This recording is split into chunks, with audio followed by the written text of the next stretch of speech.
पौने 2 घंटे बोलने के बाद का नतीजा ये है कि बोलना थोड़ा मुश्किल पड़ रहा है। मुझे इस बात का बखूबी एहसास है कि 2018 के बाद एक बार फिर जम्मू कश्मीर की असेंबली में जम्मू कश्मीर का बजट पेश हुआ। उसके साथ साथ मुझे इस बात का भी एहसास है, जो मुझे अभी ही इसका ख्याल आया, कि कम से कम जम्मू कश्मीर में ये पहली मर्तबा है कि जम्मू कश्मीर के वजीर आला ने फाइनेंस मिनिस्टर की सूरत में बजट पेश किया है। कोशिश हमारी तरफ से हुई कि बजट वो पेश हो जिससे लोगों को फायदा मिले, लोगों की रोजमर्रा की जिंदगी में थोड़ी सी आसानी आए और जम्मू कश्मीर में तरक्की का दौर जो है वो और तेजी से आगे बढ़े। ये हमारा कभी दावा नहीं था कि सारा कुछ एक ही बजट में होगा। न हमारा ये दावा था कि हमारे इलेक्शन में किए हुए वादे सारे एक ही बजट में पूरे होंगे। तो इसलिए मैं यहां बैठ के ये नहीं कह रहा हूं कि सारा कुछ अब हो गया है। हम ये कह रहे हैं कि आने वाले 5 साल के लिए हमने बुनियाद रखी है। बुनियाद मजबूत हो तो उसके ऊपर जो दायरा बनता है, जो स्ट्रक्चर बनता है, वो मजबूत होगा। अगर बुनियाद कमजोर रही तो जो आप उन बुनियादों पर कायम करने की कोशिश करोगे वो रहेगा नहीं। और कहीं पर भी, किसी भी समाज में, किसी भी सोसाइटी में जो ख्याल रखना है तो सबसे पहले ख्याल उनका रखा जाता है जिनको सबसे ज्यादा जरूरत है। इसलिए सोच समझ के इस बजट में जो इनिशिएटिव्स लिए गए,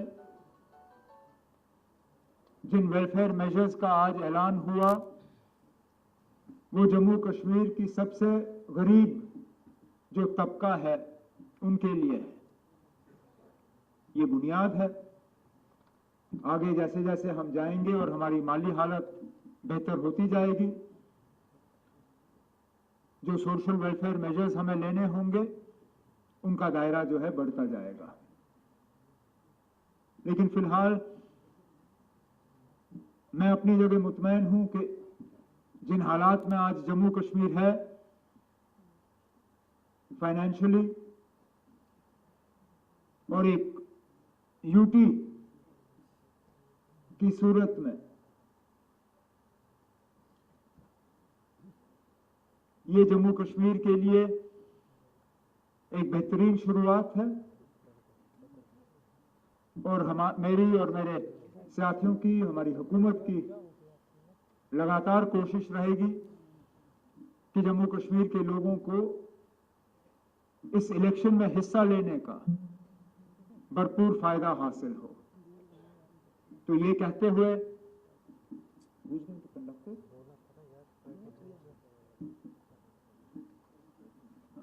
मैं डायरेक्ट इंफॉर्मेशन साहब से कह दूंगा कि वो प्रेस कॉन्फ्रेंस को आगे बढ़ाएं। अब अगर पीएम साहब जम्मू कश्मीर को एक डेवलप्ड स्टेट देखना चाहते हैं तो क्या मैं ये कहूं कि ना ये नहीं होना चाहिए? हम में से कोई ऐसा है जो ये कहेगा ना जम्मू कश्मीर डेवलप नहीं होना चाहिए सिर्फ इसलिए क्योंकि पीएम साहब ने कहा है? अगर मरकज की हुकूमत के इरादे जम्मू कश्मीर के लिए सही हो तो ठीक है ना, हम भी उसी दिशा में चलेंगे। लेकिन ये बजट जो है ये गवर्नमेंट ऑफ इंडिया की बजट नहीं है, ये जम्मू कश्मीर के लोगों की बजट है। इस बजट को बनाने के लिए कितनों से मशवरे हुए, एक एक एमएलए, पहली मर्तबा इस मुल्क में ऑनरेबल एमएलएज को बजट फॉर्मेशन के कंसल्टेशन के प्रोसेस में शामिल किया गया, उनसे उनकी राय मांगी गई, उनके सुझाव मांगे गए। इससे पहले 5-6 साल जो बजट पेश हुए पार्लियामेंट में हुए, आपको उस वक्त तो पता ही नहीं होता था कि बजट में ऐलान क्या हुआ। मुझे खुद पिछले 5 साल का 6 साल का याद ही नहीं है कि बजट में जम्मू कश्मीर के लिए क्या ऐलान होता था। आज जम्मू कश्मीर के बजट पे आप लोग तबसरा कर रहे हो, डिस्कशन कर रहे हो, हमसे सवाल पूछ रहे हो। पिछले 6 साल बजट को लेके सवाल कहां हुए? अगर ये प्राइम मिनिस्टर साहब का बजट होता तो यहां सवाल जवाब होता ही नहीं, क्योंकि प्राइम मिनिस्टर साहब तो यहां आके आपके सवालों का जवाब नहीं देते, यूनियन फाइनेंस मिनिस्टर साहिबा यहां आके आपके सवालों का जवाब नहीं देते। ये जम्मू कश्मीर के लोगों की चुनी हुई हुकूमत का बजट है।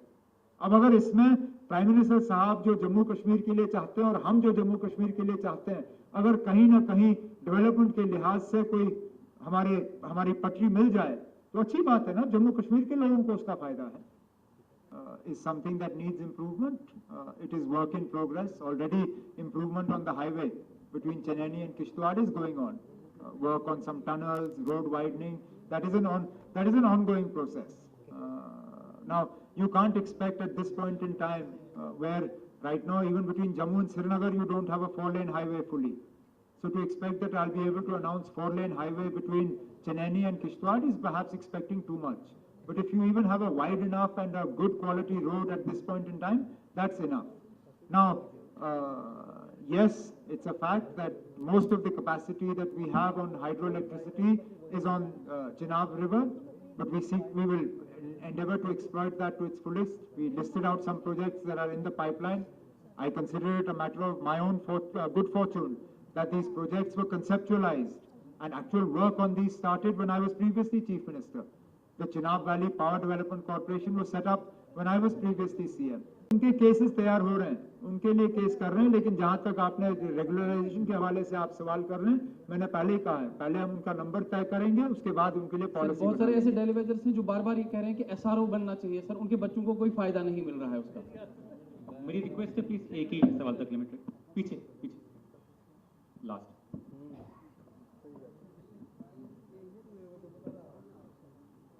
Next. Good evening, sir. I welcome everybody here.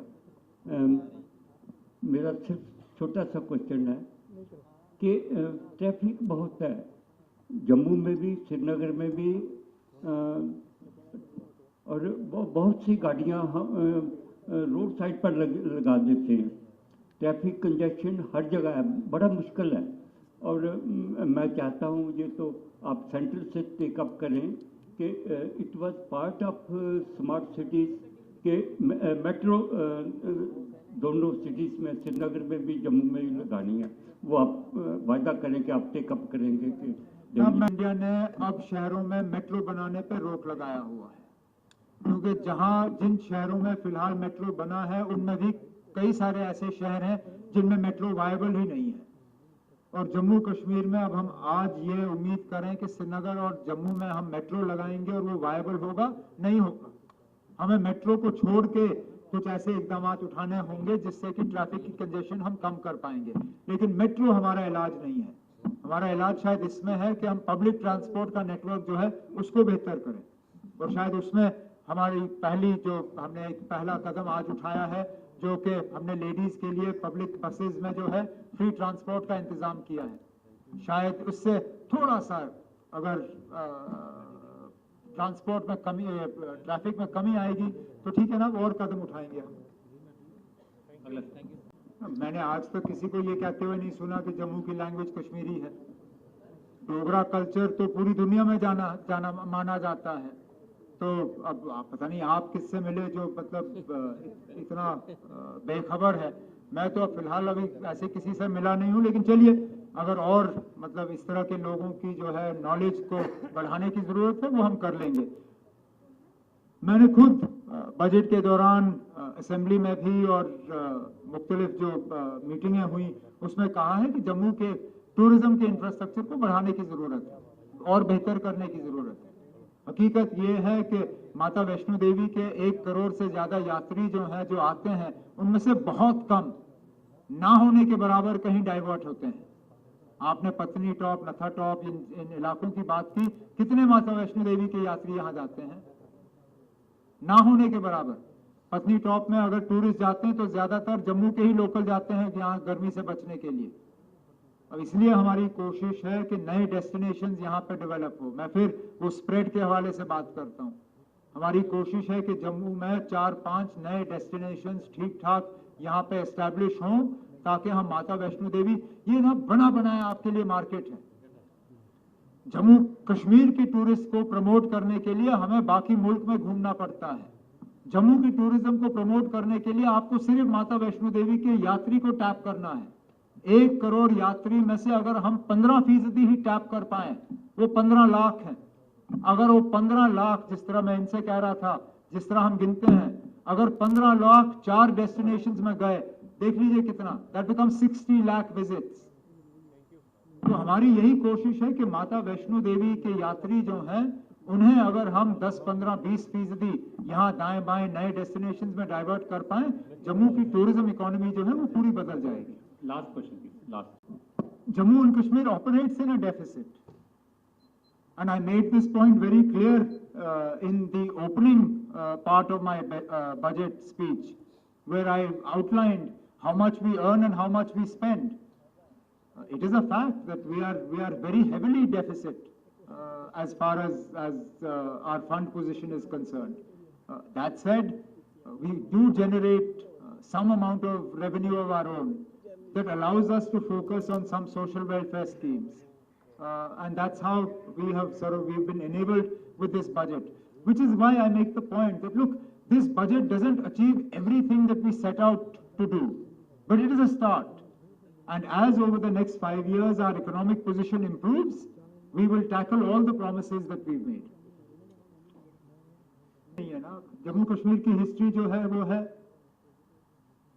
और इस पे खुल के जो है कल हाउस में जो डिस्कशन के दौरान बातें हुई, मुझे नहीं लगता इसमें और कुछ कहने की जरूरत है।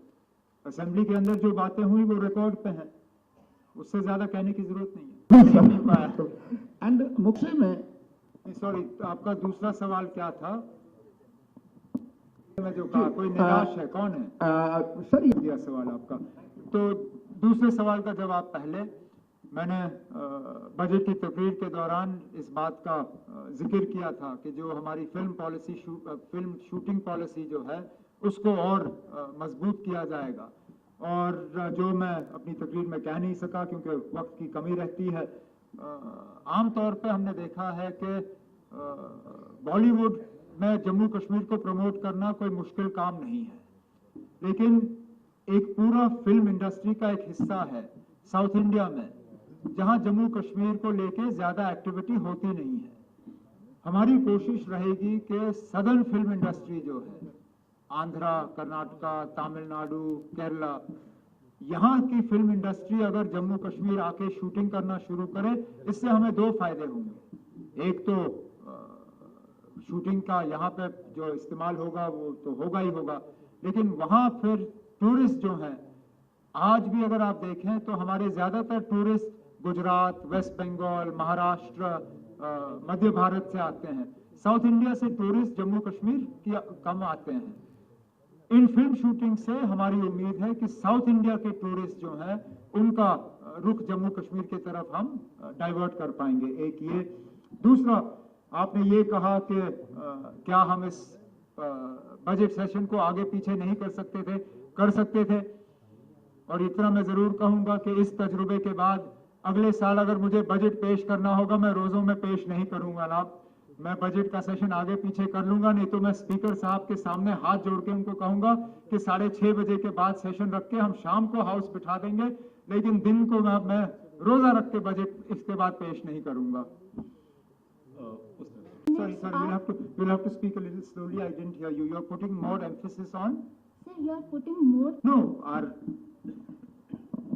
our emphasis is not on one particular sector.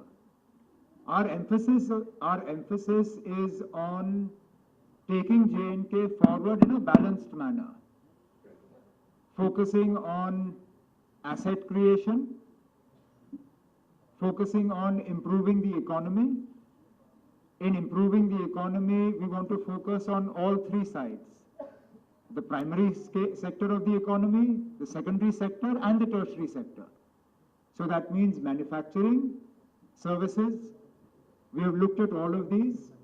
I talked about growing the industrial base of Jammu and Kashmir, starting and expanding our industrial manufacturing areas. I have talked about the startup policy and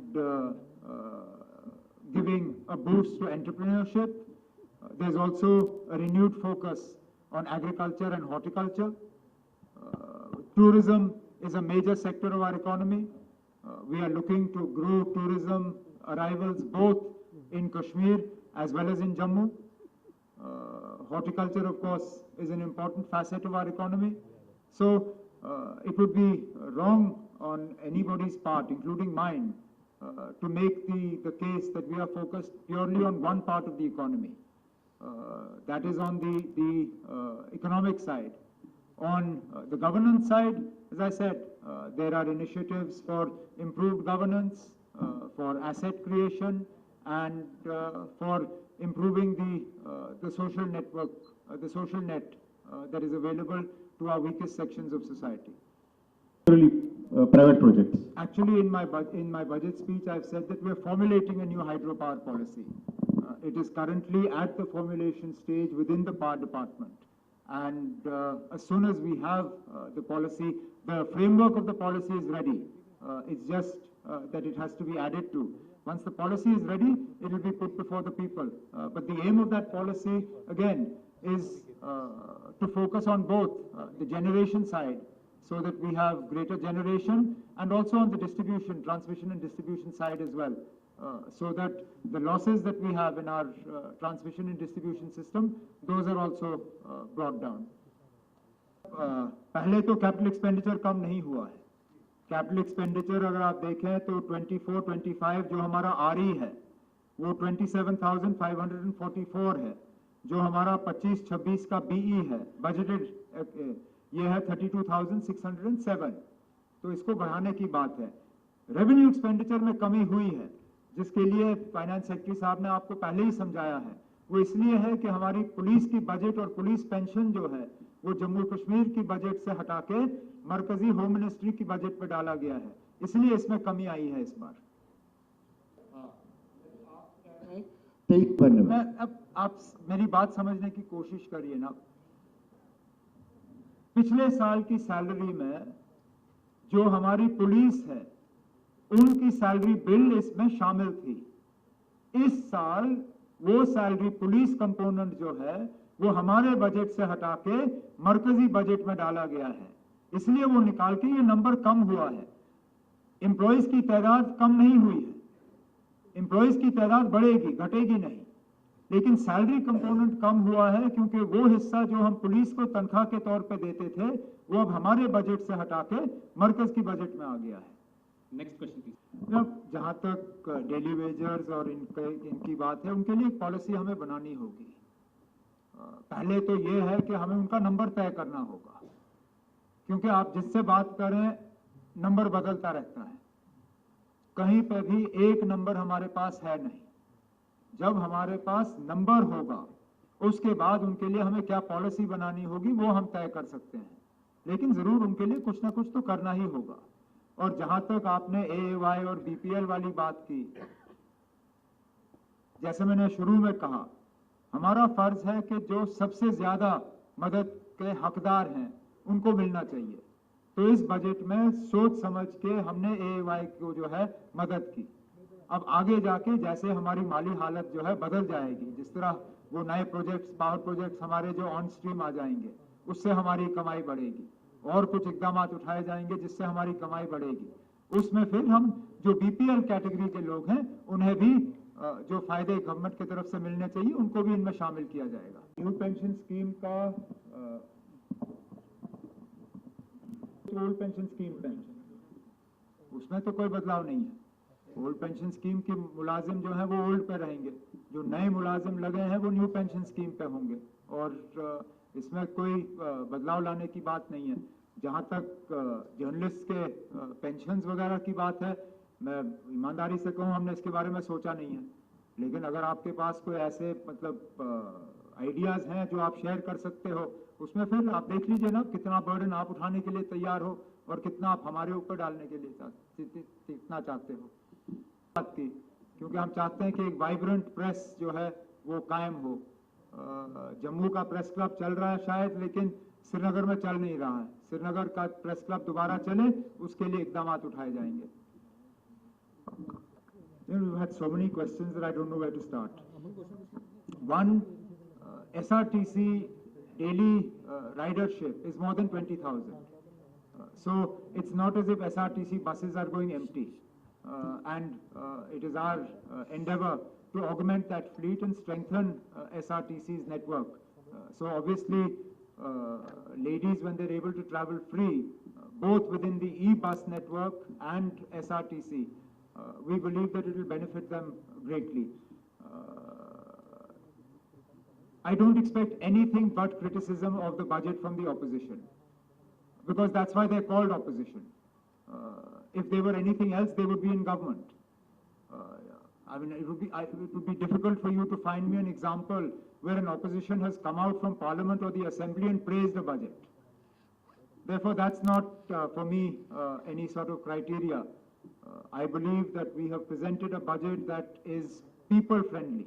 It's a love letter to the people of Jammu and Kashmir. To that extent, if there are people of Jammu and Kashmir who voted for the BJP, then it's a love letter to them as well. But it's also a love letter to the people who voted for NC, voted for Congress, that voted for PDP, and a love letter to the people of Jammu and Kashmir who didn't vote at all. So let's not be sort of unfair and make this as a love letter only to the BJP. It's a love letter to the people of Jammu and Kashmir. Now, on the third thing, I think that proverb was not an expression of helplessness, because there is a balm.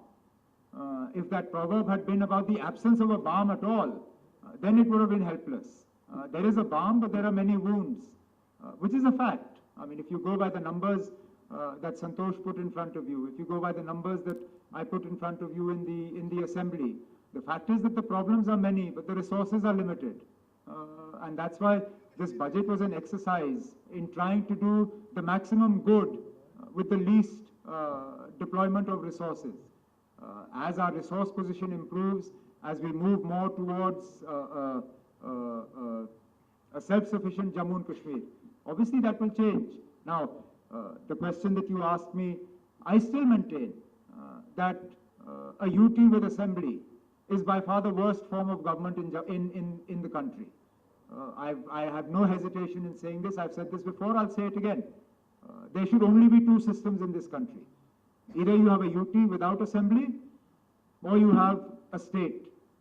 Because please remember, union territories were envisaged as territories that were too small to be states. That criteria does not apply to J&K. So, that's it? Okay. UNT आगे देखिए देख लेंगे ना, budget ही सारा कुछ नहीं है ना, बजट के बाद भी कुछ ऐलानात हो जाते हैं, कर लेंगे कुछ ना कुछ। जहाँ तक एग्रीकल्चरल लैंड हम भी जानते हैं और हम भी चाहते हैं कि एग्रीकल्चरल लैंड जो है नॉन एग्रीकल्चरल पर्पसेस के लिए कम ही इस्तेमाल हो। लैंड यूज कन्वर्जन की जो पाबंदी है वो है, और इतना आसान नहीं है लैंड यूज कन्वर्जन करना, लेकिन अब आबादी भी बढ़ रही है, लोगों को मकान भी बनाने हैं, अपने बच्चों को भी बसाना है, तो कहीं ना कहीं हमें इन चीज़ों को बैलेंस करना होगा। कम से कम एग्रीकल्चरल लैंड जो है उसका यूज ट्रांसफर हो, ये हमारी हमेशा कोशिश रहेगी। पैसे बच गए, खुशी है। व्यक्तिगत रूप से मेरे पुलिस पे कंट्रोल नहीं है, उसका गम है। तो अच्छी बात है, दोनों चीजें संभाल लेंगे। ये दोनों चीजें आपकी दुरुस्त हैं और इन दोनों चीजों को हम ठीक करेंगे। एक तो इंफ्रास्ट्रक्चर के हवाले से बजट में हमने प्रावधान किया है और जवान मंत्री बैठे हैं, काम करने की इनमें वो एक क्षमता है और करेंगे। तो इंफ्रास्ट्रक्चर आप देखें, इस साल से ही इस पैसे का सही इस्तेमाल होगा और स्पोर्ट्स का इंफ्रास्ट्रक्चर जो है वो बढ़ा दिया बेहतर किया जाएगा। दूसरी बात भी आपकी सही है नेबरिंग स्टेट्स के मुकाबले हम अपने एथलीट्स को जो है रिवॉर्ड उस हिसाब से देते नहीं हैं।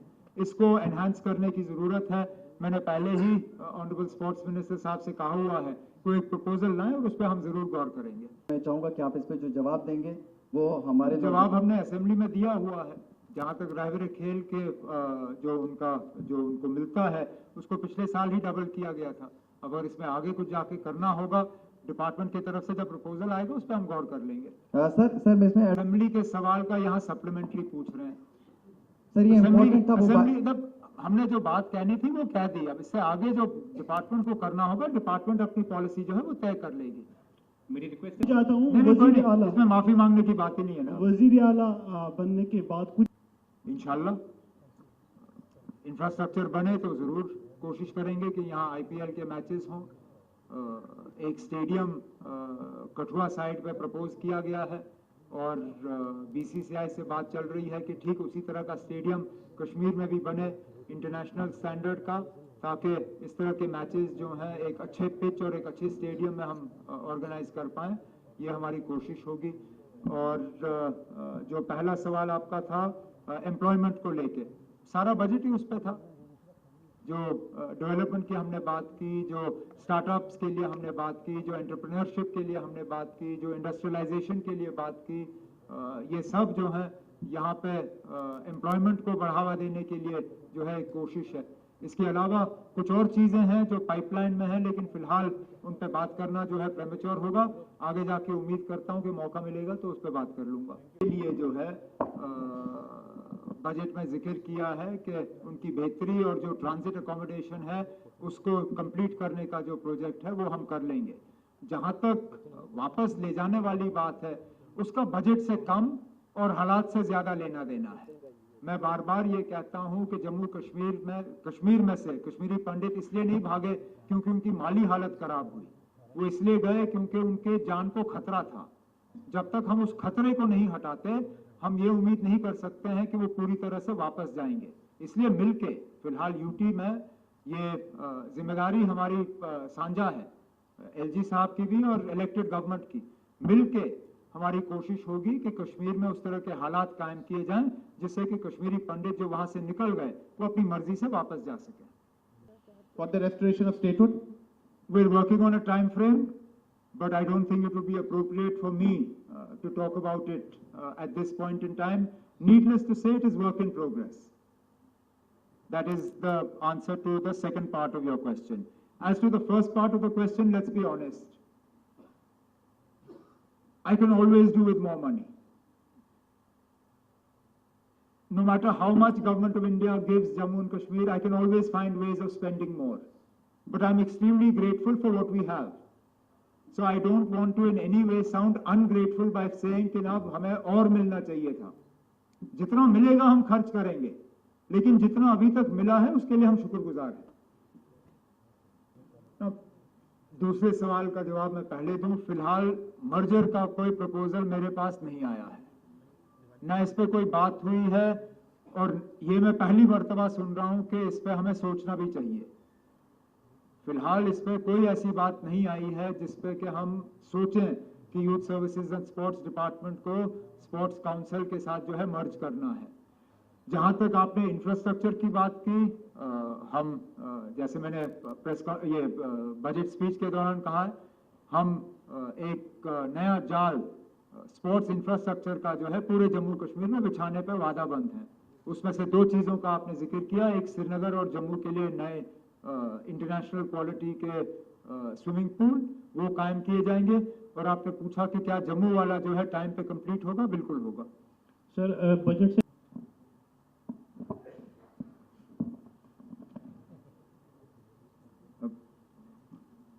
मैं वही डिप्टी सीएम साहब मुझे याद दिला रहे हैं कि मैं खुद खाता नहीं हूं, तो मैं दूसरों को भी शायद ये सबक देने की कोशिश कर रहा हूं कि आप ही कम खाओ। नहीं ना, अब इसमें हम तो सिर्फ बात ही कर सकते हैं, मिसाल पेश कर सकते हैं। हम अपने आप में एक मिसाल बन के लोगों को दिखाना चाहते हैं कि आप मेरी उम्र में 55 साल की उम्र में मैं 20 किलोमीटर दौड़ सकता हूं, तो फिर 20-22 साल के जो लोग हैं उन्हें क्या उनके पास क्या बहाना है? अगर कि मेडिकली वो फिट हैं, वजन वो कम क्यों नहीं रख पाते? तो चीजें हैं, लेकिन मैं कोई मतलब बड़ा डंडोरा पीट के लोगों के पीछे नहीं दौड़ रहा हूँ। सिर्फ कोशिश कर रहा हूँ कि एक मिसाल कायम करूँ जिसको ज्यादातर लोग फॉलो कर पाए तो अच्छी बात होगी।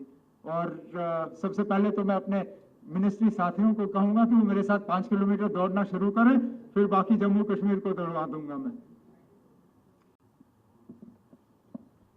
I don't have a categorical answer to that. I can't put it in years, 1 year, 2 years, 5 years, except that the problem is endemic. It's not a recent problem. In fact, if anything, the scale of the problem has grown. And there are events that come that then sort of take this even further.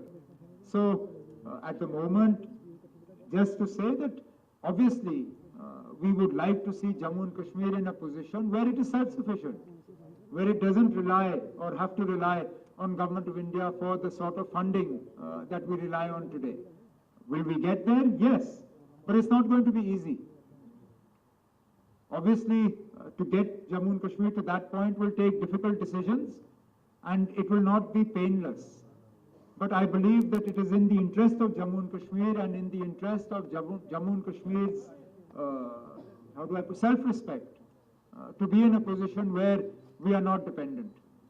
अब जम्मू के हवाले से मैंने पहले भी बात की, दोबारा अब दोहराने का कोई फायदा नहीं है। हम चाहते हैं कि जम्मू में टूरिज्म जो है उसको बढ़ावा मिले, उसके लिए कई इकदाम पहले से उठाए गए हैं, आगे भी कुछ जो पाइपलाइन में है उनको पूरे किए जाएंगे। जहां तक बजट के वादे हैं, हम कर रहे हैं पूरे ना, बजट के मैनिफेस्टो के वादे एक एक करके हम पूरा कर रहे हैं। लेकिन मैंने बार बार ये कहा है ना, लोगों ने हमें 5 हफ्ते की हुकूमत नहीं दी, 5 महीने की हुकूमत नहीं दी, 5 साल की हुकूमत दी। अब रोज आप मुझसे पूछोगे ना, कौन सा वादा पूरा किया, कौन सा वादा पूरा किया? आप 5 साल की बात पूछिए ना। जब 5 साल का अरसा पूरा होगा उस दिन बैठिए और मुझसे पूछिए, यहाँ 5 साल हो गए, बताइए आपने इस 5 साल में क्या किया, फिर मैं बता दूंगा। अब रोज थोड़ी ना मुझे ये बताना है ना, ये कोई चेकलिस्ट तो नहीं है ना कि आज मैंने ये वादा पूरा किया, ये पूरा किया, ये पूरा किया। 5 साल के बाद मैं अपना चेकलिस्ट आपके सामने बता दूंगा और आपको कहूंगा ना, ये मेरे वादे थे, ये हमारी अचीवमेंट्स हैं। Money in their hands and more money in their pockets. We have tried to provide relief to the weakest sections of society. We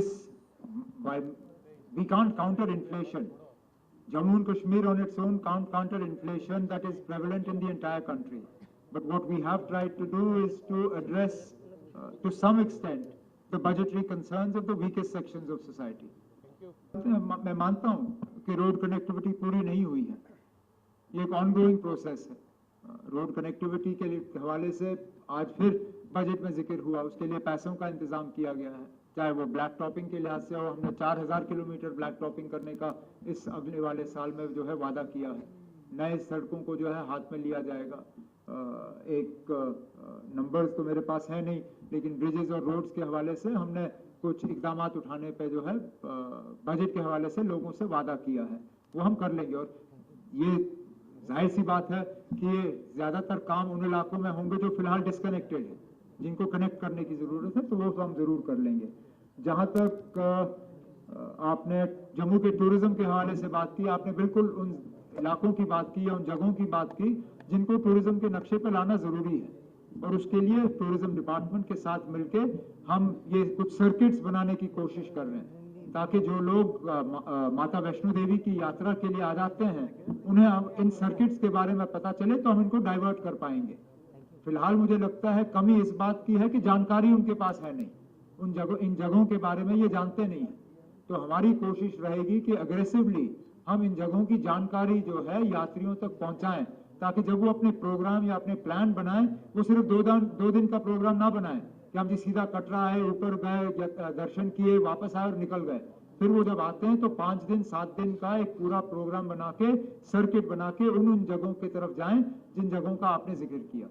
कम कर पाए, क्योंकि लगातार हम देख रहे हैं सर किस चीज के बिल्स, इलेक्ट्रिसिटी बिल्स, और दूसरा मैंने कहा कि जो इसलिए, अच्छा चलिए मैं तीसरा हिस्सा पहले ले लूंगा, इसलिए तो हम स्मार्ट मीटरों की बात कर रहे हैं। क्योंकि स्मार्ट मीटर में जितना आप बिजली इस्तेमाल करोगे उतना ही आपको भरना होगा।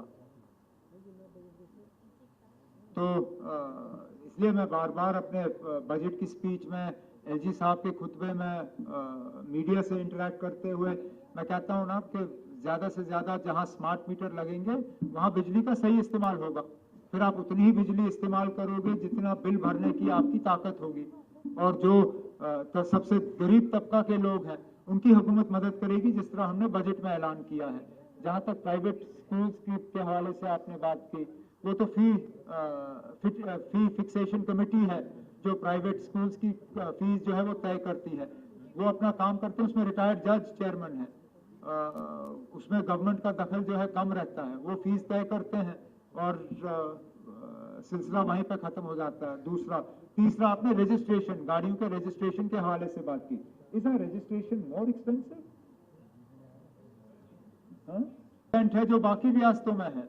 अब सिर्फ ये है भाई, एक जो बाकी रियासतों में बीच में मैंने सुना कि जो वो करते हैं वो बीच में हर 6 महीने या साल में एक बार वो मेला अनाउंस करते हैं, जहाँ पे वो कहते हैं कि इस महीने के लिए अगर आप गाड़ी इस महीने में खरीद लो तो हम रजिस्ट्रेशन में आपको कंसेशन देंगे।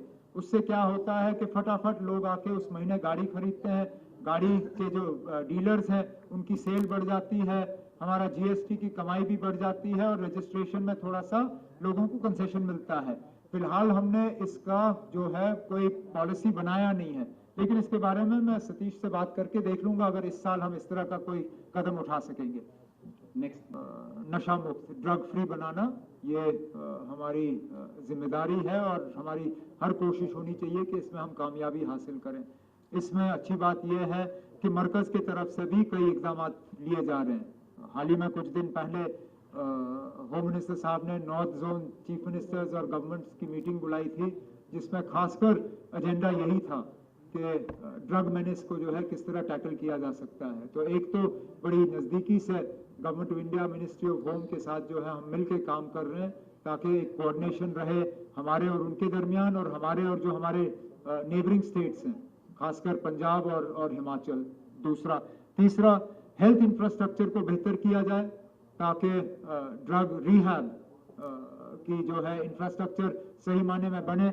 इसके हवाले से कई बार हमारी ऑनरेबल मिनिस्टर साहिबा सकीना ने असेंबली के अंदर और कई जगहों पे इस पे बात की है। जो रिहैबिलिटेशन और ये ड्रग वो सेंटर्स जो हैं उनको एक्सपैंड करने की, उनकी तादाद बढ़ाने की और सेंटर्स में साइकियाट्रिक काउंसलिंग वगैरह इस चीज़ का इंतज़ाम हो, इन सब चीज़ों के लिए जो है फाइनेंस मिनिस्ट्री, ये हेल्थ मिनिस्ट्री जो है काम कर रही है। इसके साथ साथ जो नेशनल कॉन्फ्रेंस ने 1-1.5 साल पहले एक डॉक्यूमेंट तैयार किया था कॉम्प्रिहेंसिव, जिसको हमने वादा कहा, वॉर अगेंस्ट ड्रग एडिक्शन, उस डॉक्यूमेंट को हेल्थ डिपार्टमेंट ने अडॉप्ट किया है और उसको एक गाइडिंग डॉक्यूमेंट बना के उसको अब इम्प्लीमेंट कर रहे हैं ताकि जम्मू कश्मीर को वाकई ये ड्रग्स मेनेस से जो हम बचा पाएं।